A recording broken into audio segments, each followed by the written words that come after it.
Amigos, ahora hablemos de otro órgano que es vital para el ser humano.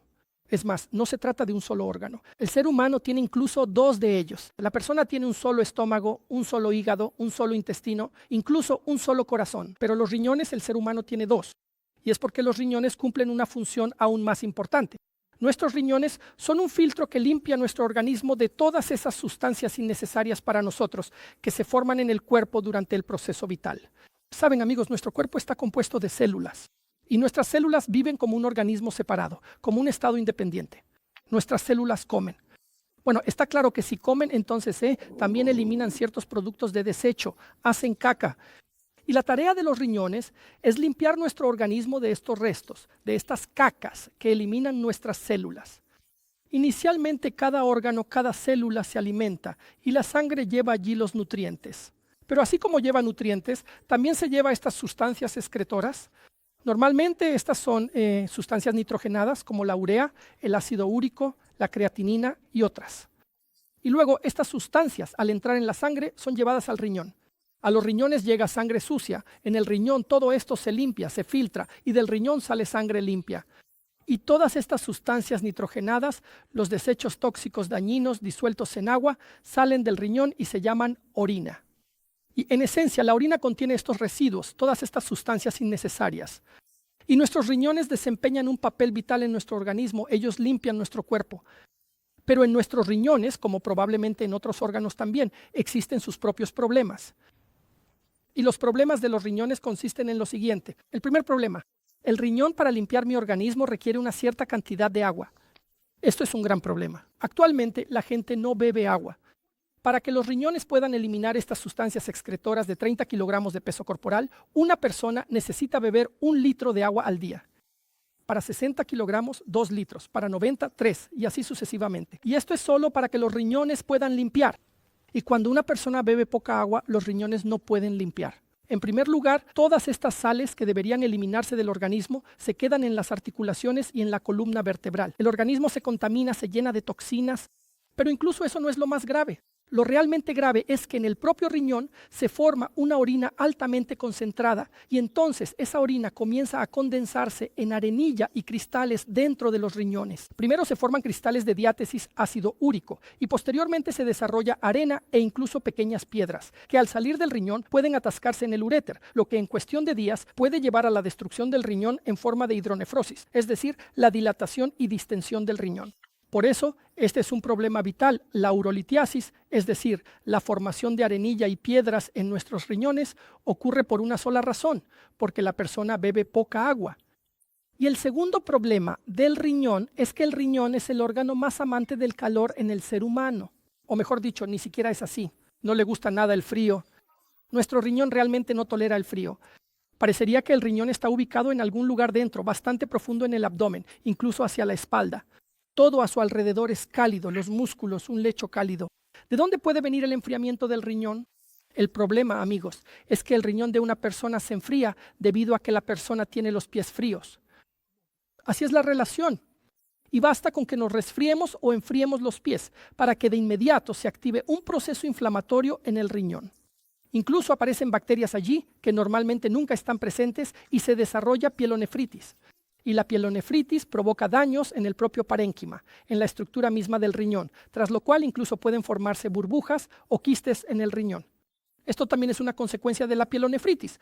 Y los pies fríos, la zona lumbar fría y sobreenfriada, los órganos pélvicos fríos y sobreenfriados, en esencia, conducen a la formación de estos problemas de carácter inflamatorio, pielonefritis, y posteriormente a la aparición de todo tipo de lesiones renales, quistes y otras alteraciones.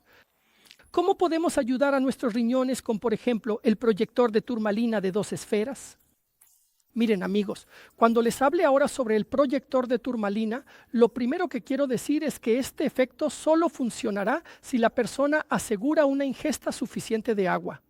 Siempre empiezo por esto. Es difícil abordar el problema de los riñones si el riñón no puede limpiar a la persona simplemente porque la persona no bebe agua. Por eso, amigos, controlen cuánta agua están bebiendo. ¿Es suficiente esa cantidad para que los riñones puedan limpiarlos? Y por eso, la primera regla es que bebemos agua.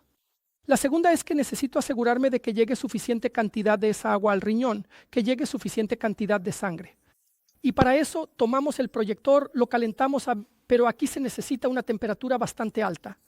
Los riñones están ubicados en lo profundo. Sabemos que el calor infrarrojo de la cerámica turmaniana penetra a una profundidad de 6 o 7 centímetros, mientras que los riñones, incluso en su posición más superficial, se encuentran a una profundidad de 8 a 10. Por eso, calentar los riñones no es fácil ni siquiera para una persona delgada, y mucho menos para alguien que tiene una pequeña reserva de grasa. Por eso, para poder calentar los riñones, ajuste la temperatura del proyector a 55 o 60 grados. Sí, estará un poco más caliente, pero con el tiempo el cuerpo se acostumbrará. Y colocamos el proyector en la zona donde se encuentran los riñones, primero en el lado derecho y luego en el izquierdo. Quiero decir que durante los primeros 30 minutos el calor solo llegará hasta los riñones y el calentamiento real de los riñones comenzará a partir del minuto 31. Por eso, como está escrito, los riñones siempre deben calentarse, pero el calentamiento debe durar al menos 1 hora y cada riñón por separado. Si quieren que el riñón se caliente bien, como resultado de este calentamiento, se incrementará el flujo sanguíneo hacia el riñón. Y cuando este flujo sanguíneo aumenta, como resultado de ello, se formará más orina. La orina se volverá más concentrada, más oscura. Quiero decir que la orina clara, incluso si hay mucha, es orina cuando el riñón está desconectado. La orina debe contener esas sustancias salinas que se eliminan del organismo. Por eso, calentar los riñones llevará a un cambio en las características de la orina y tal vez incluso puede hacer que salga un poco de arenilla, lo cual es algo que a menudo se observa en personas que calientan los riñones. Empiezan a expulsar arenilla. Esto provoca características desagradables, sensaciones incómodas. Pero esto es bueno ya que se produce una limpieza del riñón, después de la cual el riñón funcionará bien. Calentar el riñón en caso de litiasis renal no es peligroso. No tengan miedo de esto. Las piedritas no van a salir corriendo por el calentamiento. No, al contrario, la dilatación de los conductos hará que los espasmos desaparezcan y no se produzca el cólico renal. Por eso no hay que tener miedo de calentar los riñones, incluso si hay piedritas en la pelvis renal que pueden permanecer allí algún tiempo. Pero con un buen flujo de orina, las piedritas se irán deshaciendo y saldrán en forma de arenilla. Otra particularidad de calentar los riñones es que es más cómodo y efectivo hacerlo durante el periodo de actividad biológica de los riñones. El tiempo biológico para nuestros riñones es de 5 a 7 de la tarde. Por eso, si quieren obtener los mejores resultados en la recuperación de los riñones, el calentamiento debe hacerse precisamente en ese horario, normalmente por la tarde, para que después de eso ya no salgan a ningún lado ni se expongan al frío. Y hay que recordar otra cosa. A fin de cuentas, los riñones suelen enfriarse en las personas debido a los pies fríos. Por eso, además de calentar los riñones con el proyector de 2 esferas, también se recomienda por la noche, antes de dormir, calentar las piernas en la cerámica de turmanio, en la esterilla de turmanio, no solo los pies, sino también las pantorrillas y los muslos. Y el calentamiento integral de los riñones debe completarse con un buen calentamiento de nuestras piernas. Como se dice, mantén la cabeza fría y los pies calientes.